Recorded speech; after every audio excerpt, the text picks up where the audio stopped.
Hello everyone, and welcome to Whole Latte Love Coffee Seminars, and you might be here for this. Today we'll be covering over the basics of milk frothing so that you can make cafe quality lattes and cappuccinos at home.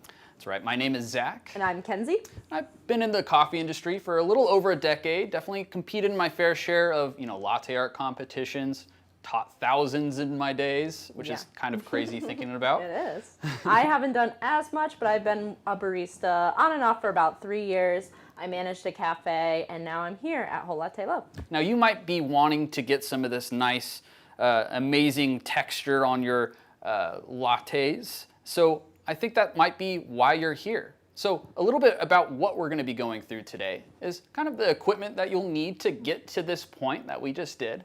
Then the frothing process. We're going to break it down for you into nice, easy steps. Then after that, we're going to go through cappuccinos versus lattes. What you've seen so far, this is more of a latte, and we'll kind of teach you the differences a little bit later. Then we're going to go into our tips and tricks, kind of the things that we've learned throughout these years within the coffee industry so you don't have to. And if you have any questions throughout the seminar, feel free to enter them in the chat. We'll do our best to answer them throughout the seminar, but at the end, we'll go over all the questions that were asked and kind of do a little bit of a Q&A just to make sure no one was missed and we answer those questions. Yep, awesome. So with that, I guess there's quite a few things that we have out on the table here today. So we have a bunch of pitchers. And they all look the same, and yet some of them look really different. Yes, if we can go ahead and bring up our slides, this is kind of the equipment that we really need for today. Of course, we have a machine, we have a grinder, coffee. That's kind of the basics behind what we're going to be doing today. But it's really going to be focused on your pitchers and your cups today. Exactly. And your milk. So with these pitchers, I actually have a couple different sizes over here as well. So if you can see, they're all in different shapes and sizes over here, some with larger, some smaller, which are all pretty great. But when looking at starting out, I like to prefer something on a little bit of a smaller size. Now this is gonna really help us with what we're going to describe later as our vortex and really trapping a lot of our energy towards the bottom of these pitchers. Exactly. And then we also have a specific kind that you see on your screen, which is, if I grab the right one, this big belly pitcher as well. So this one is going to be great for beginning your latte journey. It really traps a lot of that force, that air, that steam that you're creating. Right into the belly of the pitcher. Right into the belly of the beast. So I highly suggest this pitcher to start out with. Now, you might see that there's a couple different steam tips to these as well. Or sorry, not steam tips, but pitcher tips. Yes. So some are going to be a little bit rounder, some are going to be finer, and these are going to be important factors later on. Yeah, when you're starting to practice latte art, this is when you might consider these pitcher tips. We're not going to go into that today just because we want to get down the basics of milk frothing. That would be another seminar, another time that Zach and I both do, that will get you to where you can use what you learned in this video and apply it to some latte art. All right, so from there, we kind of need to look at our milk, right? Exactly. So when we are frothing milk, we need to decide what milk is best to get that optimal texture. So whole milk is the best milk that you can use to get that best microfoam. Skim milk sometimes does work. It creates a lot of foam, but it does fall faster. Exactly. So it kind of diffuses a lot faster. It's a lot of air in those bubbles. So it kind of pockets up and builds quite a lot. Which might be good for cappuccinos, but right now we're going to focus on that microfoam that we see a lot in lattes. And so that's where skim, can be a little bit harder than whole milk. Alternative milks are a question that we get asked a lot, especially since, I've worked in a cafe. I've had to utilize a lot of different milks and utilize different techniques on steaming them. The best alternative milk you can get is a barista grade milk. Yeah, so these start infusing kind of different oils that are basically used as like a glue to bind all these proteins and fats together to create that nice silky texture. We won't go too far into it, but you can almost think of these things surfactants, kind of like the glue that bonds all those together. They're best within whole, not so great within skim and alternative milks. You really have to get the barista grade for that quality. And a lot of it's just practicing. And sometimes you can also mix the milks. I know I do that a lot. Sometimes I like mixing my oat milk with my whole milk to kind of achieve that texture. Yeah, so as you keep going on in your coffee journey and your milk frothing journey, you can definitely look up some fun things that we'll also be covering on our latte art seminar as well. Yes. So with that, we kind of need a starting point when it comes to this. So we've discussed the kinds of pitchers, we've discussed a little bit about what you need, but now it's, okay, where do I start? What do I do? So it's important to consider the steam wand that you have. Each machine has a different steam wand, and some of them come with different holes on the tips. So ones that have 4 holes, usually that will determine where you start in your milk frothing process. Exactly. So you might notice if you haven't looked at your machine already that, yeah, there's different kinds of holes. And the amount of holes that you have, the more you have, you actually want to start closer to the center of this quadrant. So if we actually zoom in on my handy dandy clear pitcher here, if I had something like a 4-hole, I would actually start a little bit towards the center.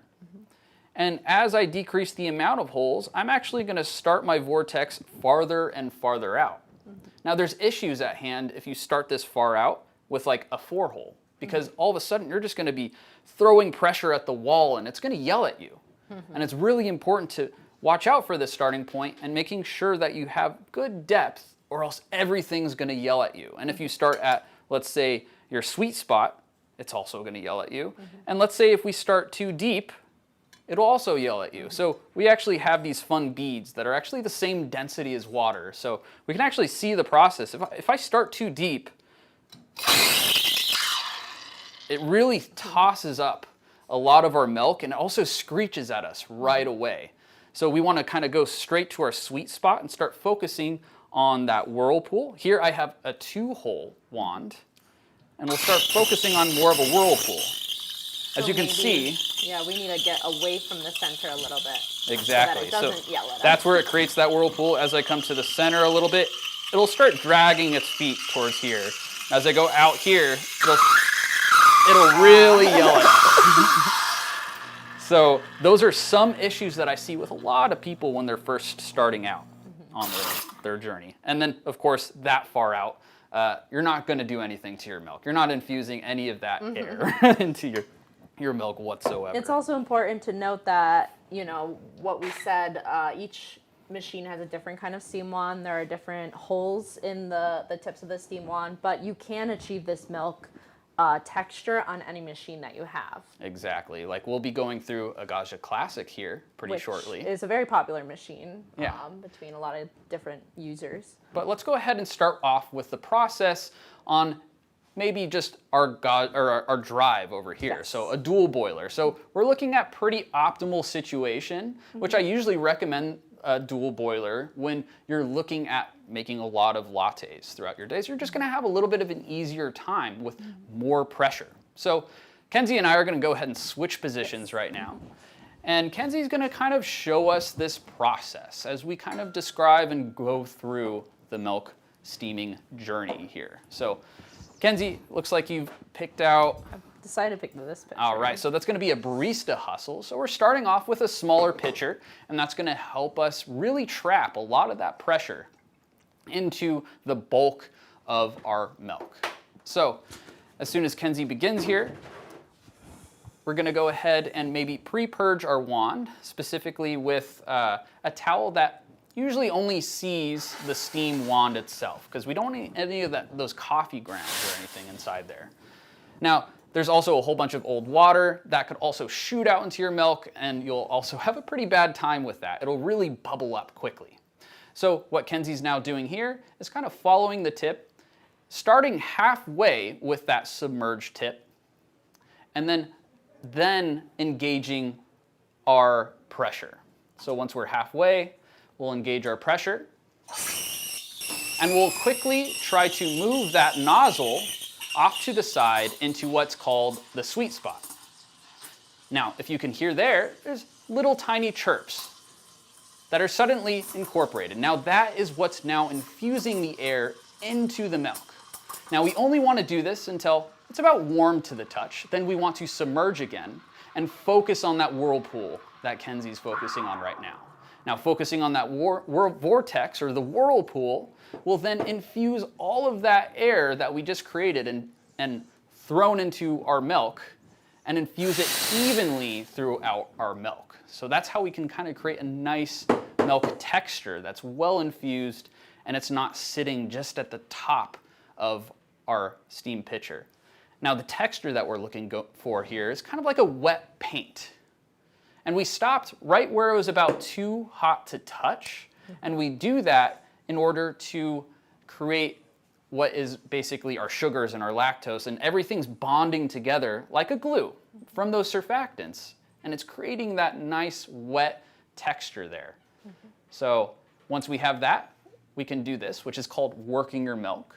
So that's going to really incorporate that a little bit more all the way up until your pour, because if you just let your pitcher sit there, all that foam is just going to come right to the top and it'll blob out. Exactly. Which maybe we can show a little bit later. Now, if you have any large bubbles on the top side, another way of working our milk is just tapping it right on the counter.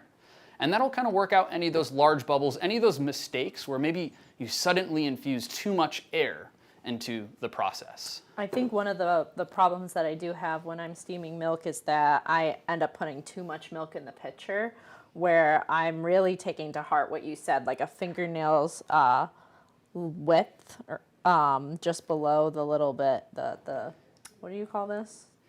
Below the brim. The brim, here. yeah. Yep, exactly. And we actually created a little graphic, kind of a little guide for this. So if we want to kind of describe the process of what we were going through, let's go ahead and look at this. So from here, now each pitcher is going to have a specific fill point. So I typically like to say, like Kenzie said, about a fingernail or 20 plus or minus 20% around that bottom brim.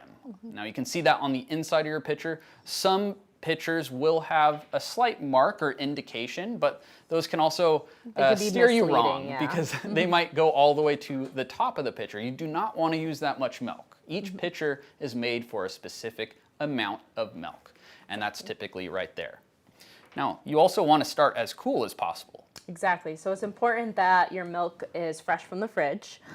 This is especially important for alternative milks. I know a lot of cafes store those alternative milks in nice, like, outside of the fridge and dry areas, and that, will affect the result of your milk after steaming. Yeah, so if you are having any issues with your alternative milks, a lot of it derives from that. Because you can see on this graph here, you want that time in order to actually incorporate your air. Exactly. So as you're stretching your milk, as you're creating those small little chirps, it's really kind of listening to it, creating those small little chirps, infusing that air. You only have up until it's about warm to the touch. After that, you can't actually make those bonds happen anymore. There's something at a chemical level that's going to basically create big air pockets instead of really bonding the fats and proteins together. And when milk is at room temperature, it shortens that time down for you to get that quality. If not, it's already at your hand temperature, so you'll have no time at all. And then after that, really focusing on that whirlpool, which you can see is the majority of that time spent while frothing milk, which a lot of people kind of get confused of. You'll hear people stretching, even at coffee shops, you'll hear those chirps throughout the process. And it will tell you by making a horrible noise. Yeah, like what you did with the water. Exactly. So it will tell you everything that you're doing just by the look, the sound, and the feel. Really use that other hand as a temperature guide. Because in order to get to those optimal temperatures around 122 to 140, it's going to be about too hot to touch. Now this is going to be different for some people. Right? My too hot to touch is probably not your too hot to touch. Exactly. And so also, is Chapel Roan's is too. Yeah. Yes. So really get used to using your hand as your thermometer, or use an actual thermometer, which you can actually see right behind Kenzie. Those are very useful to use when starting out on your journey within your milk frothing. Yeah, when you're first starting, it's nice to kind of keep track of where you're going from, narrow out all the mistakes that you've made, and to achieve that milk texture, and then you can kind of go back from your mistakes and go from there. Exactly. So now that we've kind of gone through this whole entire process, kind of in a diagram of sorts, are there any questions out there that we can take before I kind of maybe prove this on the Gaggia Classic that it does kind of work with anything? So Josie asks, can you get good milk texture with alternative milks? Yes, so if you do follow this guide and you start it at a cooler temperature, you also want to end at a cooler temperature. So when talking about that optimal temperature between 122 and 140, you really want to hit that like 135. Exactly. The moment that you go over 140 is when a whole bunch of big bubbles start occurring. Yeah, which is one of the problems that I made working in the cafe. I would tend to over steam my alternative milks, and then, it would burn my hand, and it probably didn't taste very good. Yeah, and we don't blame you because it gets pretty crazy in cafes too, so they might not be paying too much attention. And I was so focused on getting that microfoam that I was like overheating the milk. Yeah, and most of them are just using their hand temps too, so can be very difficult. Looks like we have one more question there. It says, how does 2% milk compare to the other options? Yes, 2%, very similar to skim. I think pretty similar to skim. Yeah, I would say. This is going to be a little more viscous in a way, or less viscous in a way. Viscosity is always that weird word that throws me off on either which way it is. But it's going to be a little less thick than whole milk, right? Exactly, yeah. But a little thicker than skim. Now, with 2%, I do find pretty good luck in steaming that one, but you really have to pay attention to incorporating a small amount of air throughout that process and really working it in because its fat globules, if we're going to get scientific, are a little bit larger. So it's going to be really difficult. And on the other hand of that, if we were to do half and half, I mean, that's like hitting a brick wall. Yeah. So those fat globules are gigantic. I have steamed half and half, and it's really loud. Yep. So that's basically what we're doing, and at small levels, hitting a brick wall. But technically, you can steam with all these milks. Yes, you can. You can steam with anything and any machine. Exactly. Which maybe I should go ahead and prove. Yeah, you should. All right, so let's go ahead. And Kenzie, do you want to pull a shot? Because I think we're going to pour this one.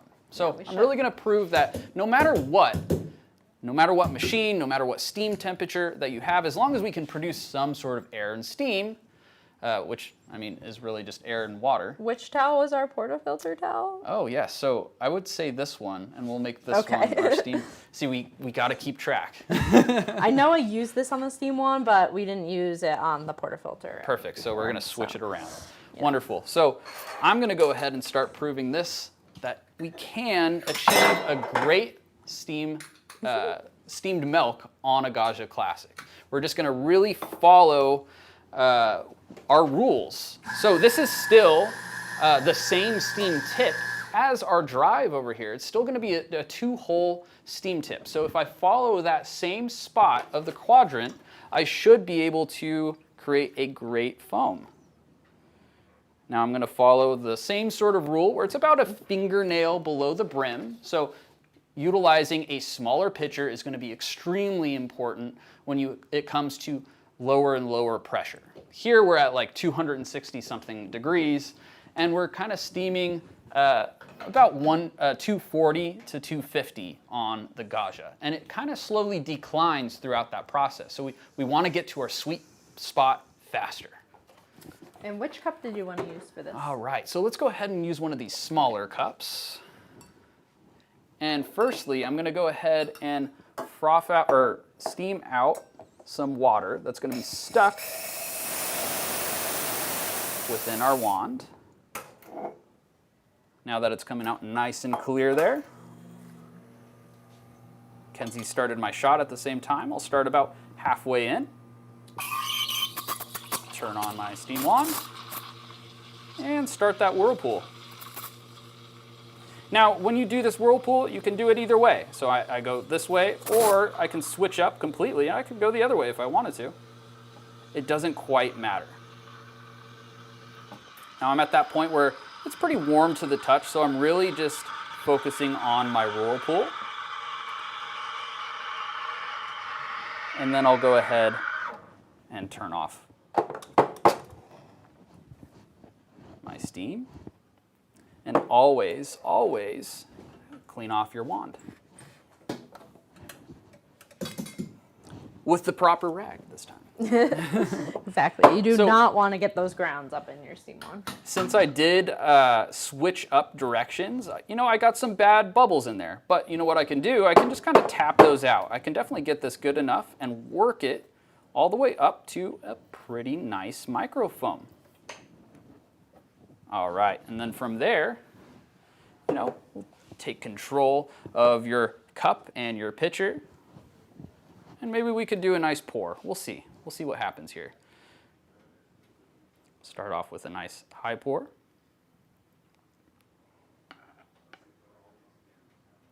And just a little Rosetta off of a Gaggia Classic. Just like so. Woo. So it is possible to get a great microfoam off of kind of any machine utilizing these same techniques. Yeah. And even when I kind of mess up and I incorporate too large of a bubble, I back off and I really focus on that whirlpool that we did. So there are some things you can kind of do to make up for those mistakes. It's kind of like drawing. If you've ever, gotten into shading and whatnot, you can utilize like an eraser to kind of make up for the mistakes you've made. And Zach just did the same. Exactly. So just kind of visually seeing and identifying the issues at hand. Now, some issues are going to be too out there. Incorporating too much air where you're just hitting the surface. That's going to be hard to get away from unless you're going for specific drinks like a cappuccino. Yeah. So with a cappuccino, this does kind of fall to a different definition here. So if we look here, I put somewhat of a recipe here. So this is kind of sticking to more of a traditional style cappuccino. Exactly. I would almost say it's a modern traditional because I still kind of pour it out. Yeah, exactly. Now, and there's a lot of misconceptions about what is a cappuccino and what is a latte. So we're kind of going to break it down for you and show you that we can steam both cappuccino and a latte on these machines. Yeah, so either way. And really, it's going to be incorporating more and more air through that first part of our process. So if we were to go back here, we're going to really utilize the stretching phase here on our diagram. We're going to be incorporating more and more chirps through that process and then really working it in. Because we want more foam. Exactly, and that's how we're going to create these third ratios here. So 1/3 espresso, 1/3 milk, and 1/3 foam. Now, if I was to have a 16-ounce glass and I want 1/3 of it espresso, now it's going to be pretty difficult to create a cappuccino in this size, according to this definition. That would be a lot of espresso. Exactly, and I would more so define that then as a dry cappuccino or a dry latte. Yeah, so if extra foamy latte. Extra foamy latte. So yeah, it would be about like this much espresso. It would be a little rough to drink, I would say. So if we are sticking to traditional cappuccinos, I like to recommend going for these smaller cups, about 6 ounces, 4.5 to 6 ounces. It really depends on what kind of shot you're pulling. So if we're doing a 1 to 2 normale, that's going to be a little bit different of a volumetric depending on what you're doing. Exactly. So a lot of the times I'll pull a double inside a 6 ounce. Yeah. So that's kind of my favored go-to for cappuccino. Well, yeah, I like that too. Yeah, and you want about 1 inch of foam on this or so, maybe 3/4 of an inch on a 6 ounce cup. So that's kind of what we're shooting for. So far what we've gone through is just a light layer of foam. Which is where we get into the latte. And this is a latte. As you can see, just a light layer of foam up on top, just enough to throw down some latte art on the top. Now that being said, you can pour some latte art with a cappuccino, but I like to stick with something called a golden ring, and that takes a very specific pour. And we can go ahead and practice that pour right now. Oh wow, okay. Yeah, let's go for it. All right, Are you doing it or am I doing it? If you can pull me a shot, beautiful. I'll go ahead and start frothing this milk. And really notice the sound in which I am incorporating in this first stretching portion when creating a cappuccino, because that's where things are going to be really different. I promise not to clang around so much. So I'm gonna go ahead and utilize this little torpedo. So really creating a nice deep end with this so that I can really force a lot of air and it will stay there. Okay. So I'm gonna go ahead and try this one out. You know, I've only used this one a couple times, but in theory it sounds great. So now a lot of times when first starting out, you might want to use more milk than what your cup has given you. So the more milk you have, the more ability that you'll have to create more and more foam, because that'll also elongate your process. Now, there's a downfall to that. So if you don't have as strong of a machine, say you don't have a dual boiler, it's going to take forever to build up that foam. So I would highly suggest still sticking with a smaller pitcher at that point, and then getting used to incorporating that sweet spot as much as possible. All right. Always cleaning off every single time. Starting midway. And starting my sweet spot.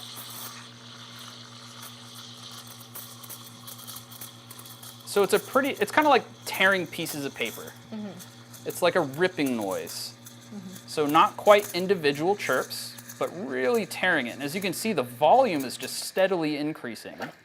Now I'm about too hot. And at this time, about too hot to touch. But you can see I am almost completely filled with foam, and it is a microfoam as well. So this torpedo works so well. It really did a great job. And now we can kind of teach this pour. So we can still work it all the same, but I like to pour a cappuccino pretty immediately. So let's go ahead and get to our pour. Work it all the way until your pour. Work your espresso. And then we're going to come as close as possible to our canvas. So close as possible to our espresso. And we're just going to layer this out. Nice and slow, so all that foam just piles out into a nice microfoam. Beautiful. Wow. So occasionally when you practice more and more, you can get a nice golden ring or some type of gold. And that's typically where I like to sip, because the espresso is going to shoot through that foam really nicely. Exactly. So you can tell. We can see the difference between what we saw in the latte, where the foam starts. And it's nice that we have the clear cups to kind of see the difference. Exactly. So you can really see that difference between a cappuccino and a latte there. Yeah, see there's the more of the foam and then the microfoam on top of that. And this is a microfoam too. I can really kind of dip my finger in here. Yeah. Which is what I used to do in cafes to test people's drinks, you know, before I serve them. You dipped your finger in someone's drink? Nope. Okay. I used to do this when training baristas, actually. I'd dip my finger right in there and be like, okay, give me a cappuccino. And I'd dip my finger in there. Going back to that cafe. And it needs to kind of layer your finger like that to at least an inch until you see any dark spots, which this is perfect right there. This is going to sip amazingly. I won't sip on it for obvious reasons, but I was about to say, hand it over. Yep. So I don't want fingers in my cappuccino. Great cappuccino right there. And then we do have a graphic to kind of show. Perfect. Yes. So as you can see, what we accomplished here, as you can see on the screen here in a moment, these are kind of the layers that we're going for. That is the main difference between a cappuccino and a latte. Now, in a super traditional cappuccino, you'll actually see baristas scooping this out with a spoon, which... Oh yeah, that's right. I forgot. Yeah, in some cafes I do see that. Yeah, so if you don't have kind of the steady hand to really pour that closely to your pour, feel free to just scoop that foam out. Now, if you keep it to just one scoop, now that's called a traditional macchiato. That's right, yeah. So, usually those guys are really small. Yep, so super small. Just your espresso, little scoops of foam. I'd recommend trying those drinks out, but that will be the key difference between these things. Exactly. Now, with that, there's kind of some tips and tricks that we've learned throughout the years in order to get to this point where you're frothing lattes and cappuccinos like a pro, and a lot of which I've actually utilized inside my cafes. So I'm gonna go ahead and grab some soap really fast. All right. Okay.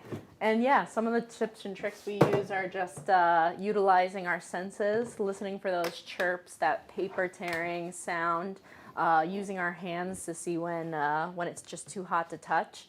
And you can also do this with soap and water. You can. Yeah. So soap and water, you're not going to want to drink it, of course. Obviously. But it has those same surfactants, that glue we were talking about, that creates an amazing microfoam to it. And this is really nice to practice on, so you're not wasting a lot of milk. Especially when you're trying to figure out, okay, where should I pour for this specific pitcher, to this specific cup? Well, we're not going to drink out of it, but you can definitely utilize your pitcher, this soap, and pour into that specific It also cup. helps like get you used to like feeling all of your senses and using that preferred pitcher. A lot of people have their preferences on which pitcher that they would like to use. So you can utilize the soap, just a tad bit of soap. Exactly. And So it's just water. a little dot. Don't need too much. And to kind of get a feel for what feels comfortable for you. So let's say you got like a new machine too, and you're really trying to figure out that sweet spot, and you're struggling, and you're using way too much milk. Well, this is kind of a way around it. And maybe you have a new steam tip. Maybe you have 4 holes Yeah. instead of 2 or 1.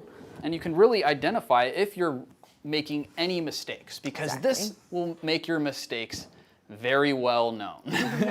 So let's go ahead and just see what this looks like through this process. So And Zach just purged his wand again. Make sure you don't forget to do that like I tend to do. every single time. Yep. Almost every time. And you might question too, it's like, okay, I can easily see if I'm going halfway deep into my pitcher or not. And you can kind of get used to that. And that's how you can get used to, okay, how much do I need to angle my steam wand in order to get directly inside the center of my pitcher?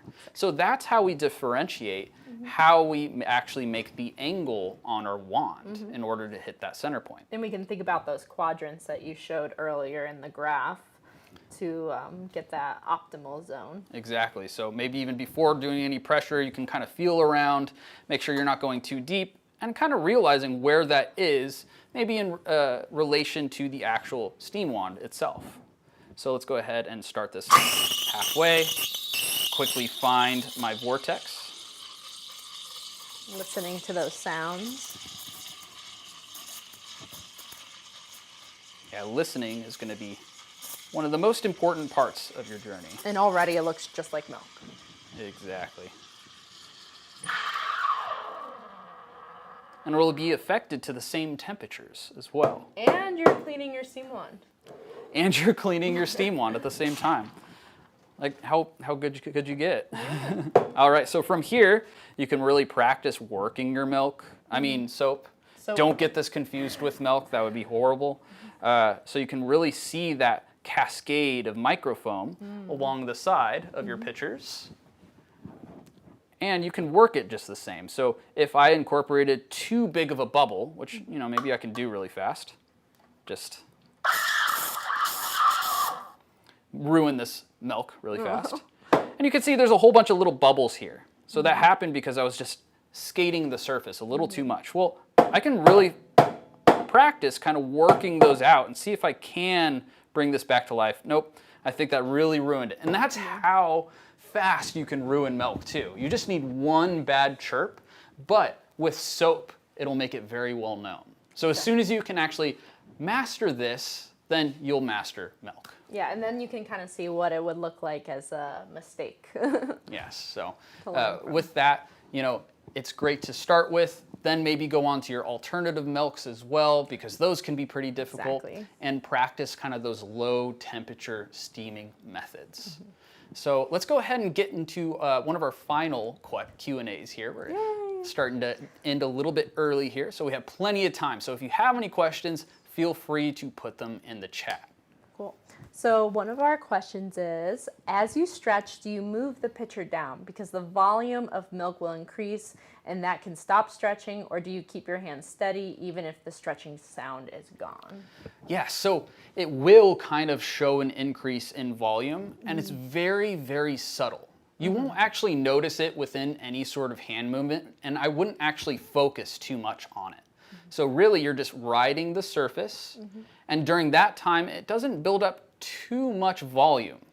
It really builds up volume when you actually dive back halfway. And at that point, we don't really care because the surface can move, but we're going to stay pretty much in the same spot. Exactly. Now, if we're building up a cappuccino, that volume's going to change drastically. Which I noticed when you were making the cappuccino. And that's when and why it takes so much effort and a lot of practice in order to build up a nice cappuccino, because you do kind of have to pay attention to where your sweet spot is and how it is changing. But don't be moving it up and down to create big chirps, because as you saw earlier, the second that it gets just outside of that sweet spot, it's going to infuse so much air and bubble out. I remember when I was training at my cafe and we had like the steam wand way far out and the pitcher like tilted all the way to the side, and I'm just remembering like it was so hard to achieve that perfect microfoam. Yeah, and you might see that at some cafes or people training you at first, that some people, go at a crazy angle and then they just put this here. They do some pretty crazy things. But they're just trying to achieve the vortex. Exactly, and it might work. But the thing is it doesn't work for every machine. So we like to teach a method that does work with any machine. So, next time you go to your local latte art contest, you're going to be able to do it on any machine, from home to commercial. It'll work all the same. Exactly. And that's what, like Zach said, that's our goal here. And you can get that high quality drinks as you would in a cafe right at home. All right. Looks like we have a couple other questions here. Sure. Todd asks, I'm using a 4-hole tip, so should I start frothing just off the center of the pitcher? Correct. Because when we're kind of thinking about a 4-hole steam tip, it's kind of already creating somewhat of a vortex, because if you look at the steam tip itself, it's kind of on a slant. So they're off to the side of these steam tips here. Exactly. And that is already going to create somewhat of a vortex. Now, if you put this closely to the edge of your pitcher as you're steaming, now those slants within your steam tip are going to shoot directly on the side of your pitcher, and that's really going to mess up your foam.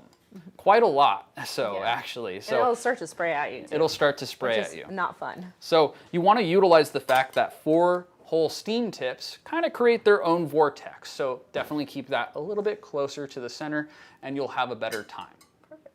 So it can create, more or less pressure. Sometimes with dual boilers, utilizing a 4-hole will kind of utilize the full potential of that. Or it might be a little overwhelming too on like a single hole one. Which is what I was about to ask. Like, what is something that we need to keep in mind when using a single hole? Exactly. So you might need to actually drop your temperature on your machine if you have a dual boiler and you want to switch to a single hole, maybe because you're used to it. So if you don't, it'll shoot directly to the bottom of your pitcher. And that could probably burn your milk too. And it could scorch your milk as well. And it's going to be really difficult creating a vortex when it's already being pushed back from the bottom of your pitcher at the same time. Exactly. So it's not going to be as fluid, and you're not going to be able to get any microfoam over time either. Sometimes you might have some good luck if you're pulling a lot of shots or making a lot of drinks and all of a sudden your temperature dropped, but only special circumstances on that one. Gotcha. Yeah. Brewing Up with Beck asks, some people move pitcher downward direction after stretching. Is that also appropriate? Yeah, so I do kind of go to wherever your vortex is created best. And in order to not accidentally come to the surface, I do move the pitcher upwards, actually. I see. The pitcher upwards. This is where it kind of gets confusing because we're talking pitcher in relation to steam wand. So the steam wand would be coming down, the pitcher would be coming up. And I focus on just the center while I'm working on that vortex after I've incorporated my air. Now, if I moved my pitcher down, that would just shoot out air at the surface, and I would probably ruin all of that air that I just incorporated to create all that microfoam. Which we can probably do a little example here. So if I was to start, okay, and then I move this, nope, I can't go that way. Also can't go that way. Nope, I have to basically stay halfway here. And even then, really focusing on that vortex here, because I'm a 2-steam hole guy right now. So there is a specific spot that you can see that it was creating that vortex in comparison. Either way, if you go too deep or towards the surface, is pretty detrimental. Also made a lot of terrible sounds. Exactly. So Naomi asks, how would you steam oat milk? Is it the same or different than regular cow milk? Yeah, so I actually have some oat milk. So maybe we should go ahead and steam that really fast. Sure. So this is a pretty generic, off the, wholesale floor sort of You can find oat milk. it at your grocery store. So not as many surfactants, so not as many oils inside this that'll create that microfoam. Grade. It's not that barista grade here. Which is very helpful, especially as a former barista. I loved seeing that barista grade milk. Yeah. So as you'll see, we might incorporate some air throughout this process, and we'll do everything right, but it might still be pretty shallow. And if not, then the foam that we do create is pretty bubbly. But we'll see what we can do just by incorporating air at the right time, the right place, and see what happens. And I'm gonna go ahead and use a big belly here. So this big belly will definitely help as well and kind of trap a lot of that pressure that we're looking at. And what brand pitcher is that? So this is just one of our rocket pitchers, but we have a couple different brands on our site that utilize the big belly format, or any of the smaller ones. Some of my favorite ones are like the Revolution or the Fellow. The Fellow is really nice because it has those tick marks as well. Some other ones that we've used today are like the Barista Hustle, which that one was the one that we might have utilized. Oh, nope. It was the one that Barista Hustle, there we go. Yeah, so this one's really nice, especially when you get to latte art as well. All right, so we're gonna pour this to the same amount. We're gonna go ahead and see how well we can steam this oat milk. As always, we're gonna purge our wand, making sure it's free from any of the, I guess that's soap and excess water. and excess water. All right. And we're gonna start in that same position as always, following the tip with the wand to the center. And we'll go ahead and start that halfway. Already kind of winding at us.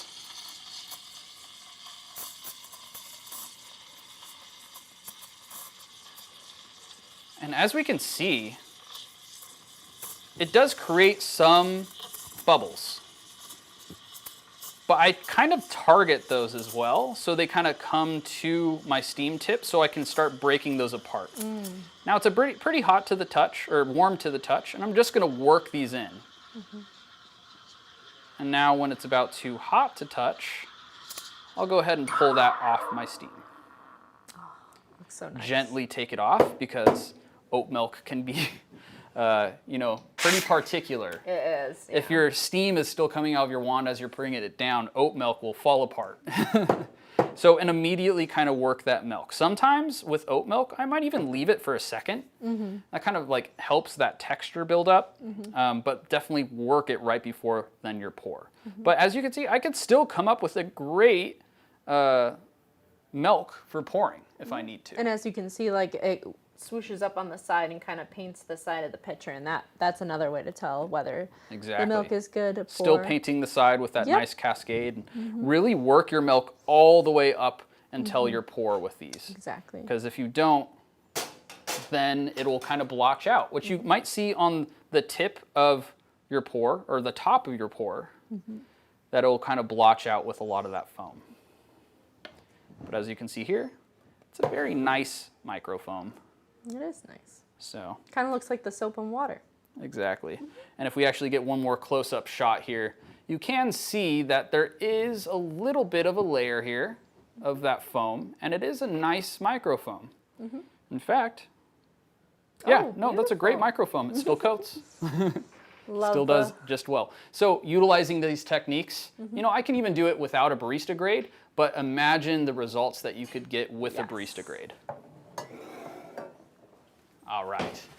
Cool. So with that, doesn't look like there's any more questions. If you do have any more questions, feel free to call in. Kenzie and I both pick up the phones too, so you can definitely ask for us. You can also schedule a coffee cast with one of us, which is a one-on-one Zoom meet where you kind of get one-on-one attention with an agent. Yeah. So that's a great service that we like to provide. Again, thank you so much for joining us. Feel free to check out our website for any other seminars that are coming up. In fact, this time tomorrow will be palate priming, so tasting subtle flavors within espresso. That's going to be with me, and we're going to talk a lot. And me. Oh yeah, Yeah, we're back same time. Back to back. So you get me again. So Kenzie's going to be trying out some espresso for me tomorrow. This is some full barista training. Full barista training. We're going to be talking about compounds and flavor components within Wonderful. our espresso, and we're going to learn how to describe them better. So if Yeah. you see those words on the back of the coffee bags, you know, we're going to learn how to actually come up with those words. Exactly. So we can write our own bags. All right. Thank you again so much for joining. My name's Zach. I'm Kenzie. And we'll see you next time.